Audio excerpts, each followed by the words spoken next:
board chair said, it's time to really relook at our strategic plan. What are we really hoping to do with our strategic plan? And I'll tell you, Matt was a brand new superintendent, first year in. I'm just kind of walking onto the scene from my other role. And we were hesitant. That's a big undertaking when there's a lot of already moving pieces.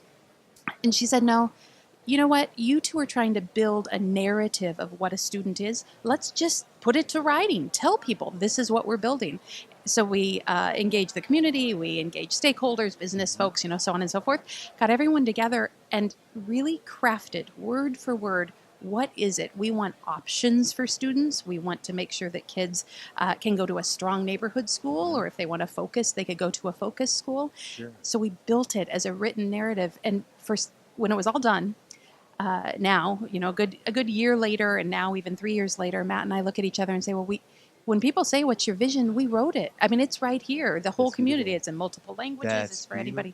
I know, it was great. Beautiful. And it was our board chair, Kyle Walker was her name. And she was just focused on write the story, tell the story. People will want to live the story, but you have to write it and you have to tell them. So that's excellent. How long did it take you guys to do this process? Because it sounds like it was an involved process. It sounds like you had the community to buy into it. But how long did that process take you?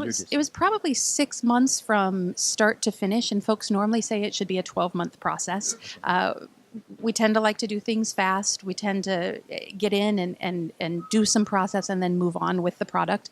So I'd say within 6 months, we had the ink dry on our draft. We'll have to embark on another one here in another year because we said it's a 4-year plan. Okay. So one thing that is unique about that, now that I'm talking about it, it was 4 years, and they are the exact same goals. Our school district has not adopted new goals of the same 3 goals, 4 years. And it didn't matter what was coming at us. We ran it through the sieve of does it work through those 3 goals? If it doesn't, it's not happening in our school district. So you center your funding around those goals as well in terms of what you were pursuing to get additional funding for? We do. We like to talk about an image, and the image is of a stool. So the stool has multiple legs. One is class size. They need to be strong. We need a full school year. Other leg. Another leg is rich curriculum, making sure that we have rich curriculum available for our teachers. And then we also make sure that we have a nice, healthy fund balance reserve, a good 5% in our fund balance reserve at any time. We want to make sure that we can keep things moving forward no matter what happens at the state level.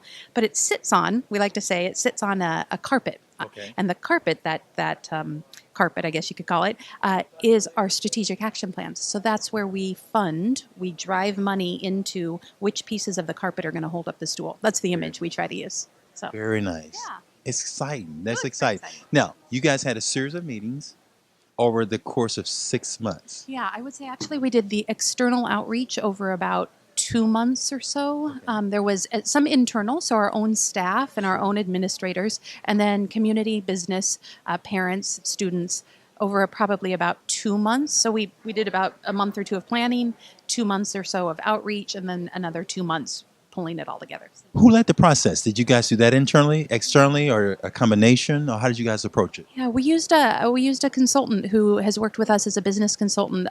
She's stayed with us also for all 4 years. Vicki Handy is her name. She's out of Westland, Oregon, and she works on all aspects of business development. Because what is true about our school district is we have a superintendent and 2 assistant superintendents. Mm-hmm. The superintendent and me, one of the assistant superintendents, we're educators. Sure. We're not from the business world, right? Our other assistant superintendent brings some of the business perspective. But what Vicki does is she shores us up to make sure, in terms of business strategy and business management, she makes sure we aren't overly applying our educator hat. That makes sense. Makes a lot of sense. That's great. Yeah. Love the insight. Thank you again for what you share with us. Okay. Thanks again.